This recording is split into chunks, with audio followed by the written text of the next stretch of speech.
Hello, all souls, and welcome to our online worship service. I'm so glad you joined us again this week. Friends, we are now just over 2 months into this pandemic. 2 months into our experiment with online worship, and I don't know about you, but my hair is getting a little shaggy, my eyebrows are getting bushy. Our household experiment in online elementary education is beginning to fray, and so are our nerves. And still, none of us knows when it's all going to end. So I'm just praying that we all hang in there, friends. In addition to our weekly worship services, All Souls hosts many opportunities for us to stay connected as a community during the pandemic. To learn more about our daily Zoom gatherings and meditation sessions, please check out our homepage, www.all-souls.org. There, you can also learn about some of the plans we have to celebrate our 19 years of ministry together and to say goodbye to one another as minister and congregation. Sunday, June 7 will be my last sermon as your minister. And on Monday, June 8th at 7 p.m., we will host on Zoom a final ritual of gratitude and love, celebrating our long relationship. I hope you'll join us for these and other opportunities to share our love and gratitude for one another and to say goodbye. Friends, our worship team has put together a beautiful service for you this week. I hope that it feeds your soul. And at this time, I invite you to prepare your home chalice, if you have one, as I invite young Genevieve Zitelli to share our chalice lighting, using the ritual practiced in our Sunday Children's Chapel.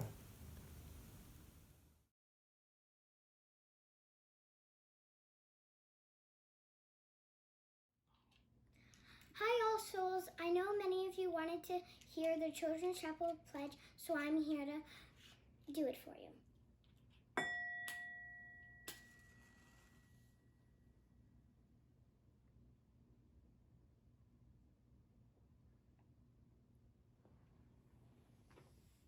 We light this chalice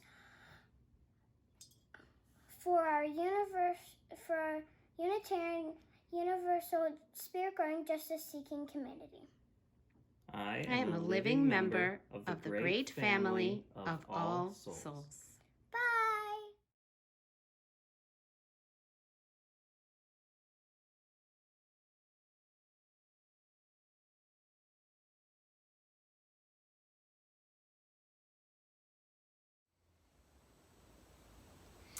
Many thanks to Genevieve and the Andrews Zitelli family for that chalice lighting. We turn now to our pastoral prayers. We continue our ongoing prayers for the world, and especially those most impacted by the virus. And we have one specific prayer to lift up this week for Tim Harrington, uncle to Luciana Harrington and Ben Whalen Morin. Tim was diagnosed with aggressive lymphoma last week after doctors discovered a brain tumor. So let us send healing prayers to Tim and love to his whole family. In the moment of silence that follows, I invite you to speak aloud the names of those you carry on your heart.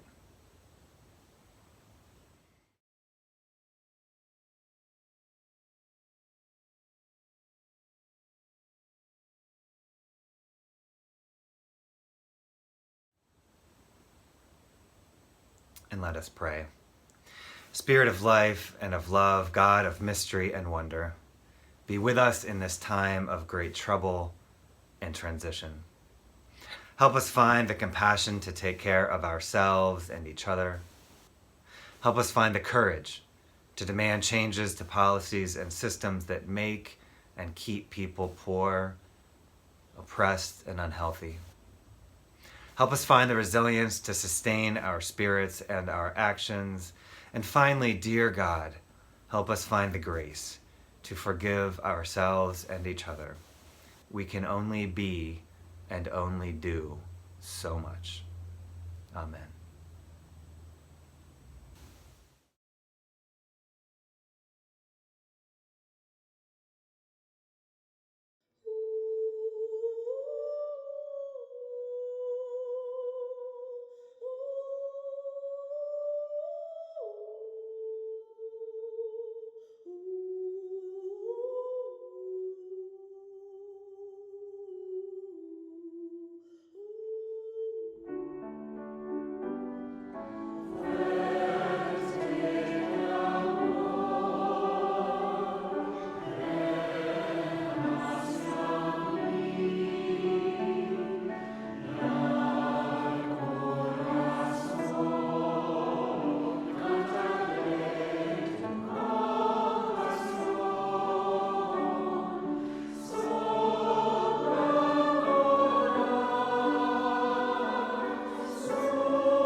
For this week's reading, I want to return to a poem that has been a touchstone for me over the last year or so. One that I've shared with you before and that I know speaks to many of you too. It's a poem by Martha Postlethwaite called Clearing. Do not try to save the whole world or do anything grandiose. Instead, create a clearing in the dense forest of your life and wait there patiently until the song that is your life falls into your own cupped hands and you recognize and greet it. Only then will you know how to give yourself to this world so worthy of rescue.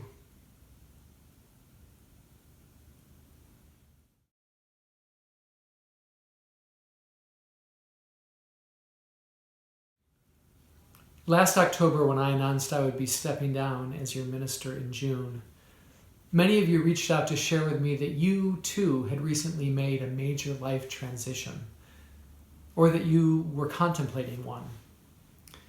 For some, the transition was related to a job or career. For others, it was prompted by changes in a significant relationship. Some transitions were triggered by loss, others by new opportunity. The truth is, most transitions come with a little of both, loss and opportunity. Whatever the circumstances, everyone I spoke with testified to the value of the time they spent in that transitional space, in that in-between space. My sermon this week is called Life Between Acts. Like any good drama, our lives play out in acts or chapters. A new act can begin with a new job, a move, a new relationship. But every once in a while, we experience ourselves between acts, in a kind of intermission, if you will, when one chapter of our lives has ended and the next has yet to begin. Today, I want to invite us to embrace these transitional times in our lives, these intermissions, and to explore the possibilities that they hold for us as individuals and as a community. My sermon title, Life Between Acts, was inspired by some words from the late great fantasy and science fiction author Ursula Le Guin. When I was young, Le Guin writes, I had to choose between the life of being and the life of doing, and I leapt at the latter like a trout to a fly. But each deed you do, each act, binds you to itself and to its consequences and makes you act again and again. Only very seldom do you come upon a time between act and act when you may simply stop and be, or wonder who, after all, you are.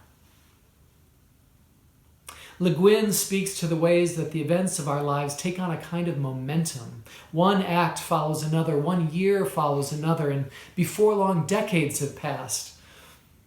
It's hard for me to fathom that, for instance, that I've been your minister for nearly 20 years. Where did the time go? We know where it went. We spent those years building this dynamic, loving, and prophetic community that we all know and love. We raised a generation of children together. We buried and remembered our dead. We cared for one another during difficult times. We sang, prayed, and uplifted our souls on Sunday mornings, and we put our shoulder to the justice plow. I cherish all that we've shared over these last 19 years. One of the important tasks of life between acts is to look back and take stock of the chapter that is ending, to celebrate what we've accomplished, to acknowledge what we weren't able to accomplish, to give thanks, and to realize that just because a chapter ends doesn't mean that we lose all that we experienced during that time. The love, the joy, the wisdom we've shared, that is forever ours. We'll carry it forward with us into whatever comes next. But before we rush ahead into the next act, it can be a gift to pause. Le Guin notes how rare it is to come upon that time between act and act when you may stop and simply be, or wonder who, after all, you are. Our busy lives rarely afford us the opportunity to pause and reflect, to consider where we've been, where we're going, who we are. When I spoke to those of you who had recently lived through one of these in-between times, you all spoke of the incredible gift of having that opportunity to reflect on your lives, to slow down and become reacquainted with yourselves, your interests, passions, desires, to rediscover what was really important to you. Now, don't get me wrong, life between acts isn't just about finding your bliss or discovering the color of your parachute. Nearly everyone I spoke to about their time in between said that it was both exciting and scary. You see, the nice thing about the acts of our lives is that they have a familiar pattern and routine that structures and gives meaning to our lives. The comparative absence of structure in between acts, the silences, the empty spaces in our calendar, the ample opportunity for self-examination, these can sometimes cause anxiety and uncertainty, even fear.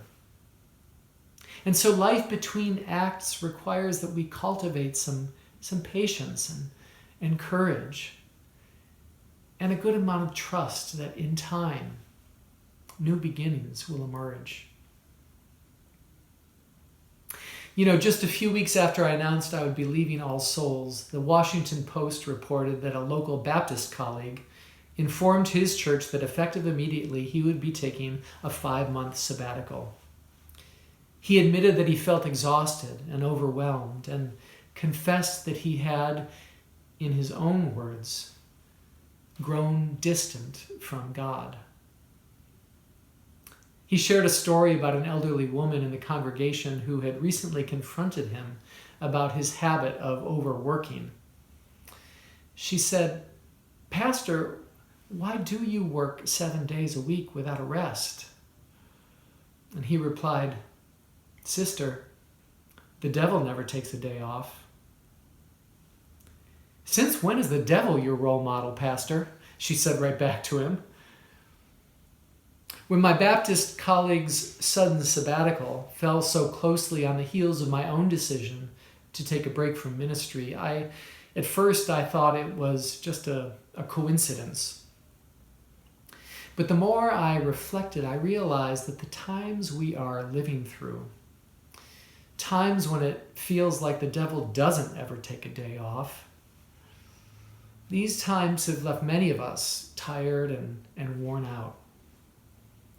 I've come to realize that our struggle to make the world more just and equitable, our struggle for the future of our planet, these are struggles that will occupy us for a lifetime and beyond.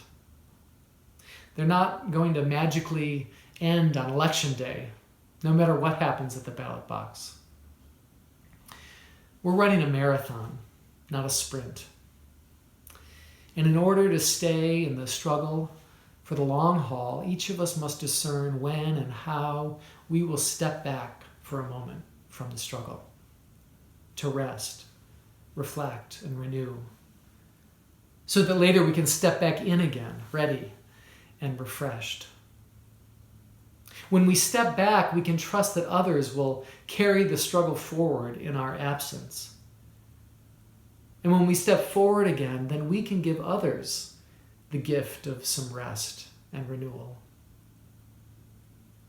Sometimes life between acts is simply this: a much-needed break, a time to recharge and refresh our spirits. But what struck me most about the story of my Baptist colleague was his confession that he'd grown distant from God, that he felt disconnected from a relationship that means the world to him, that has blessed and sustained his life and from which he ministers to others. Sometimes during the busy acts of our lives, we can lose sight of the things that are most important to us, the things that sustain us. That's when we need an intermission to reconnect us to the sources of our own strength and integrity.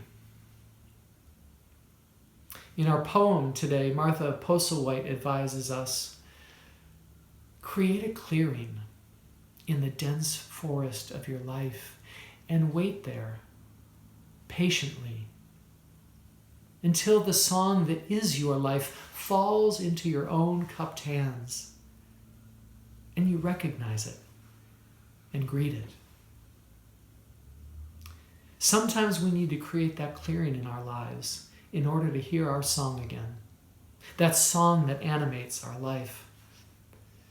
Because maybe we've been so busy we forgot the tune.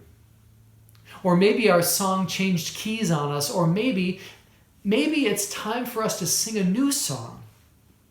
Psalm 96 says, sing unto the Lord a new song. Let the heavens be glad. Let the earth rejoice. Let the sea roar and the field exult. Sing unto the Lord a new song. Each of us has a song that only we can sing.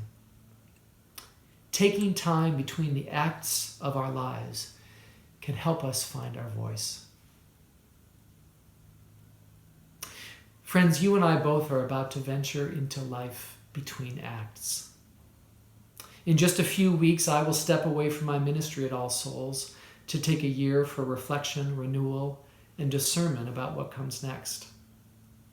At the same time, you are entering into a 2-year period of interim ministry before you settle a new permanent minister. The interim period is its own intermission, an opportunity for you as a congregation to hear your song, to find your strength in one another, to reflect together, to support one another, and to discern together your future. Like I said before, the 19 years we've shared together, that will always be ours. You will always have a place in my heart, and I hope I will always have a place in yours. And we will carry that love forward into whatever lies ahead. But for now, there is the in-between time. Life between acts. A time for rest. A time for renewal. A time for discovery. In closing, let me leave you with something my friend and colleague Justin Schroeder once shared to me. He once told me that whenever his congregation found itself between acts, whenever they paused to wonder what the future might hold, they had a practice of asking themselves the question, where is love leading us next? That's the question I want to leave with you this week, friends. Where is love leading you next? What new chapter of your life is love helping you write? What new song is love helping you sing?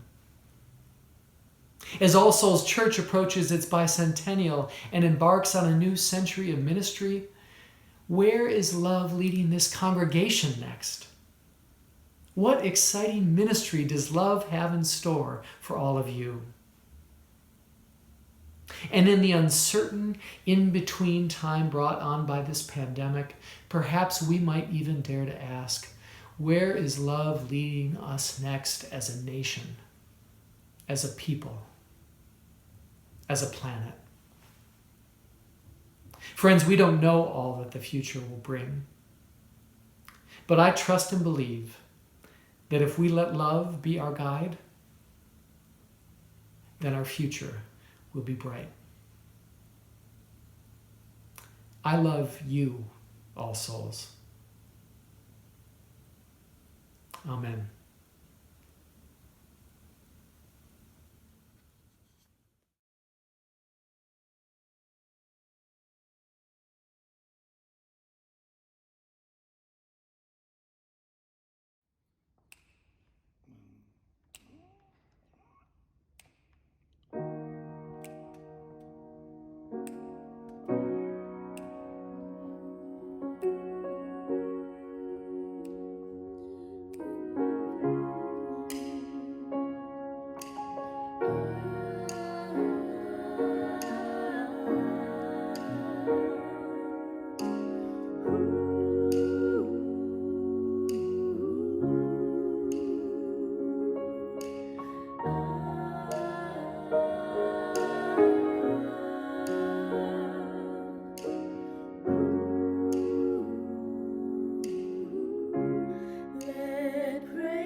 inside, from the inside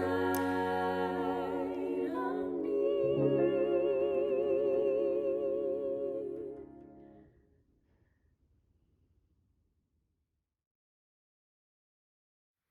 I'm Anna Hargrave, a lifelong member of All Souls Church. I'd like to talk with those of you who may be on the fence about pledging. First of all, I get it. I've been there. When I first got out of college, I had student loan debt and an entry-level nonprofit salary. I figured out an amount that I planned to give each month, but compared to the total church budget, it felt small. So I figured, why bother pledging it up front? They won't miss it. I'll just add it to the collection plate whenever the Spirit moved me. Later, a friend told me, true transformational giving has nothing to do with the number of zeros you put on a check. It's about how the experience of truly giving generously, that transforms you and your relationship to the cause. Once I started pledging, it changed my relationship to this community we all love. Instead of focusing on what I can't do, I began to see all the good that I can do. I saw my gift at work in the social justice ministries and the RE program. I heard it in the music and felt it every single Sunday morning. Most importantly, I realized that the support my family has received from the church staff and the whole community in good times and bad, that's priceless. By pledging, I'm saying you can count on me to help this diverse, spirit-growing, justice-seeking community continue to thrive. Now, I know some people are struggling right now and won't be able to give. And that's why I've decided to increase my pledge by 15% for this coming year. For those of you who are in a position to make a new pledge or increase your pledge, I encourage you to give generously. Thank you.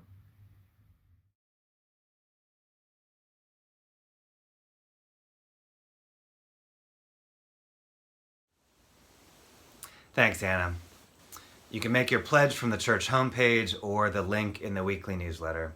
And contributions are always welcome through our website, through text to give, or by sending a check to the church. There's still time to submit a short video to be included in the farewell tribute to Reverend Rob Hardy's and All Souls, expressing your love, appreciation, or hopes for the future. They should be 15 to 20 seconds long, with a few seconds of silence at the beginning and end for easy editing. Please send your videos by Monday, May 18th to revrobfarewell@gmail.com. Our benediction comes from one of the great ancestors of our faith, Margaret Fuller, a Unitarian who lived from 1810 to 1850. Though her life was tragically cut short at the age of 40 in a shipwreck, in the years beforehand she was an accomplished journalist, a prominent advocate for human rights, and one of America's most highly paid public lecturers. These words, an excerpt from her book, Women of the 19th Century, strike me as both timely and timeless, so I close with them today. Fuller writes, I stand in the sunny noon of life. Objects no longer glitter in the dews of morning, neither are yet softened by the shadows of evening. Every spot is seen, every chasm revealed. Climbing the dusty hill, some fair effigies that once stood for symbols of human destiny have been broken. Those I still have with me show defects in this broad light. Yet enough is left, even by experience, to point distinctly to the glories of that destiny, faint, but not to be mistaken streaks of the future day. All the soul says to us all, cherish your best hopes as a faith and abide by them in action. So may it be.